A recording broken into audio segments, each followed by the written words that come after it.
I've been working as a registered dietitian for 10 years. But before then, I was not immune to a lot of the very convincing nutrition information online. So in this video, I'm going to go over some of the most surprising and controversial nutrition facts that I used to believe, and that you probably still do too. And we're going to debunk them all so you can start making smarter choices sooner. Now, if we haven't met before, I'm Maria and I'm a registered dietitian whose nutrition advice has been featured in leading media outlets around the world. And if you like practical nutrition tips in 10 minutes or less, make sure to hit subscribe because I have new videos every single week. Now let's get into it.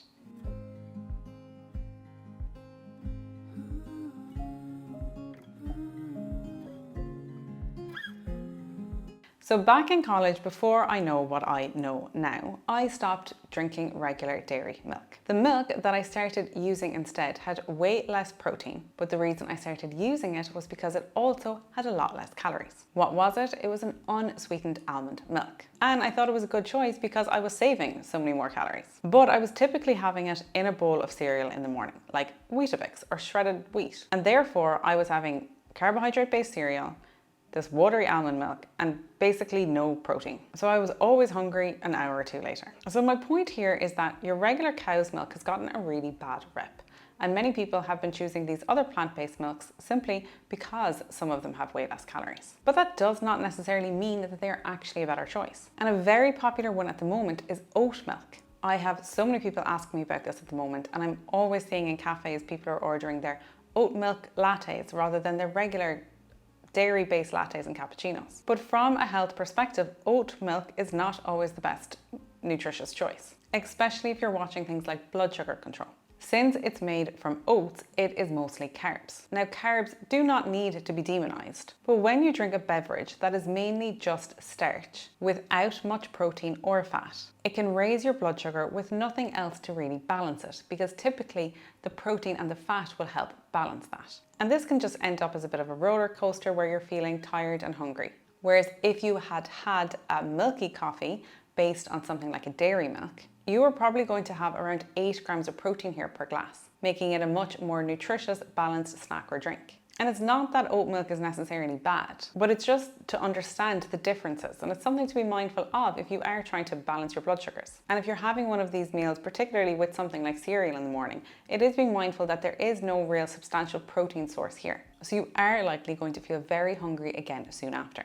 And what I know now as a dietitian that is really even more important than all of this is that dairy is an excellent source in our diets of calcium, and also, which many people don't realize, it's a great source of iodine. And calcium and iodine are two nutrients that women in particular struggle to get enough of. And we need the calcium for our bones, and we need the iodine for our thyroid health, which is linked to our metabolism. And I have a big prediction that over the next 10-20 years, we are going to see devastating increases in the number of women with osteoporosis. And these numbers are already not great. But the women that are in their 20s now that are drinking all of these plant-based milks and not getting in the calcium, they are going to see the effects years down the line. And I feel like I'm already starting to see this in clinic. So unless you are a vegan or you just really don't like cow's milk and you don't want to drink it, cow's milk does have more health benefits. It has more protein and more vitamins. And if you're lactose intolerant, which a lot of people are, then I can completely understand why you're less reluctant to go for it. But you can get lactose-free milk, and this will still have all of the same amount of nutrition without the lactose. So it's a lot easier to digest if that is something that you struggle with. It will still give you the same amount of calcium, still give you the same amount of protein, iodine, and all of the good stuff. Now, if you're watching this and you're like, no, I'm never going to drink cow's milk, I don't want you to feel disheartened. If you are a vegan or you really want to have the plant-based options, what I would recommend is going for one like soy or pea, because they have more protein in them. And I would always look to make sure that the plant milk is fortified with added vitamins and minerals like your calcium. And before you drink it, so many people don't realize this, but you need to give the carton a really, really good shake, because these vitamins and minerals are added in processing, and they can often settle at the bottom, particularly if your almond milk or whatever plant-based milk you're choosing is in one of those cardboard containers. The added vitamins and minerals can sink to the bottom and kind of get stuck in the cardboard. So you need to give it a really, really good shake. So make sure you're choosing a fortified version of one of these plant-based milks if that's your choice. And I still use some of these plant-based milks. I'm not saying that they're inherently all bad. They do have their place and I like them in certain recipes, but it's just knowing that they are not nutritionally comparable to milk. And if you are making the choice to not have them, that you know where you're falling short in terms of the calcium and the iodine, and then you can make it up with other parts of your diet. Now I'm really going on a milk rant here, but milk also does get a little bit of a bad rep in terms of skin. People saying that it's inflammatory and causes acne. And I actually have more videos on this that I'd recommend going to watch to dive deeper into this topic if you are concerned about your skin. But a very small subset of people, they can find that skimmed milk in particular can trigger their skin to break out if they're drinking more than 2 glasses of it a day. But things like your fermented yogurt and cheeses, they don't seem to be a trigger. So if you are struggling with your skin, I wouldn't be automatically cutting out the dairy, because it is actually a very skin-friendly food because of all of the other goodness that it does provide.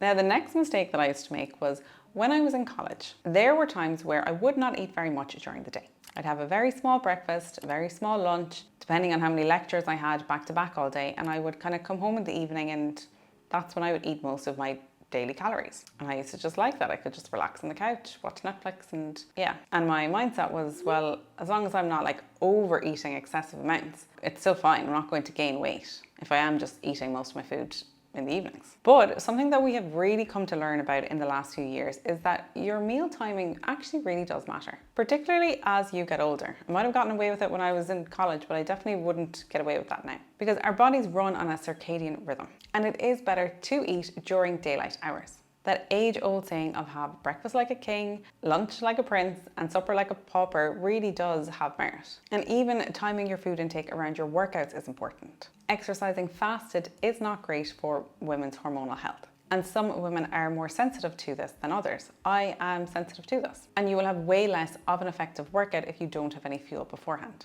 And giving your body protein, particularly after your workout, this will really help with your muscles repairing to get the most out of your session. But overall, just eating more in line with your body clock, it helps your metabolism. Your body is primed to use energy during the day, compared to eating a big dinner at night just before you go to bed. And also eating more earlier in the day, like having that big breakfast, having that more balanced lunch. As counterintuitive as it may seem, it does make you eat less throughout the course of the whole day. We know that people who have proper balanced breakfast and lunch tend to do a lot less late night snacking in the evenings. I know some people are reluctant about this, but I do highly recommend giving it a try. Try to have a proper breakfast, proper lunch, proper dinner, and just see what happens. And if you're looking for recipe ideas, I'd recommend following me over on Instagram, because that's where I post lots of easy, high protein and low calorie recipes. Now, I also used to only think about food in terms of how it affected my physical body. Like if I ate well, I would look physically better and therefore be physically healthier. And that was the whole story in my head. But since becoming a dietitian, I have completely changed how I think about this. I have done a lot of work as a dietitian in the area of mental health. I was actually a guest on a podcast talking about the role of food and mood, which I'll leave linked below if people want to listen to it. But there is a huge role between food and mental health. And the science backs this up so strongly. There's incredible research being done on this down in Australia in the Food and Mood Centre. And they did one of the biggest studies in this space called the SMILES trial. And they literally showed that changing your diet can improve the symptoms of depression, like clinically.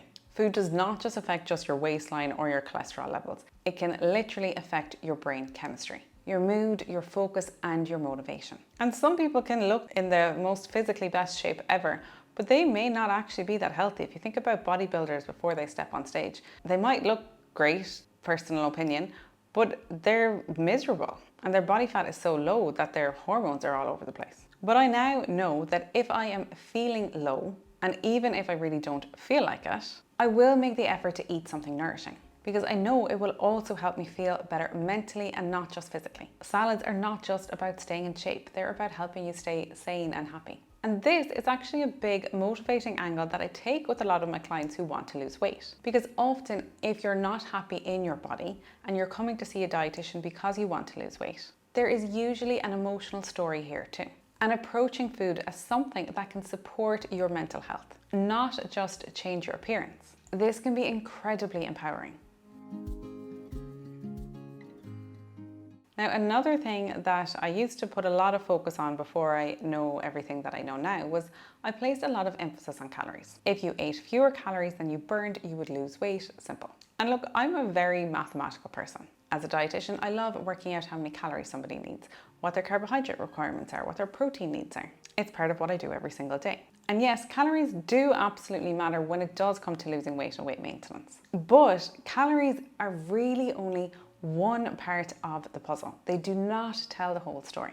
And they are nowhere near as precise as we like to think, which does annoy me as somebody who does like something to be quite mathematical. But having 100 calories of vegetables versus having 100 calories of cookies is very different. Your body is going to process that completely differently. You're also going to be a lot more hungry an hour after the cookies than if you were to have a big salad. There's a huge difference in terms of macronutrients, in terms of fiber, in terms of how full they make you feel, in terms of how they affect your blood sugar, and what they actually do in your body once you eat them. And on top of that, calories themselves are really only estimates. Food labels are allowed to be off by up to 20%. Your fitness tracker is also just an estimate. Even if you and I ate the exact same apple, we would both probably extract a different amount of calories from the exact same apple. And this is all due to differences in our gut health, in our metabolic state, even in how much we chew. So now, instead of obsessing over calories and trying to track every last crumb, I now see calories as one tool. Yes, they can be helpful, but they are still not the whole picture. What matters more is how food makes you feel, how long it keeps you feeling full, and whether it is supporting your physical and your mental health. These numbers can guide us, but they should not control us. And lastly, before I became a dietitian, I used to think that all of these protein powders, these pre-workouts, these hair and nail and skin supplements, I used to think they were all worthy investments. And wow, I definitely wasted a ton of money. But all of these celebrities or influencers that I used to admire who looked great were taking them and endorsing them, and I thought, well, if they take them, then I should take them too, and then I will look like that. But after becoming a dietitian, and particularly working in the online space, it really opened my eyes to how much money is behind these industries and how people will push them just because it will financially benefit them.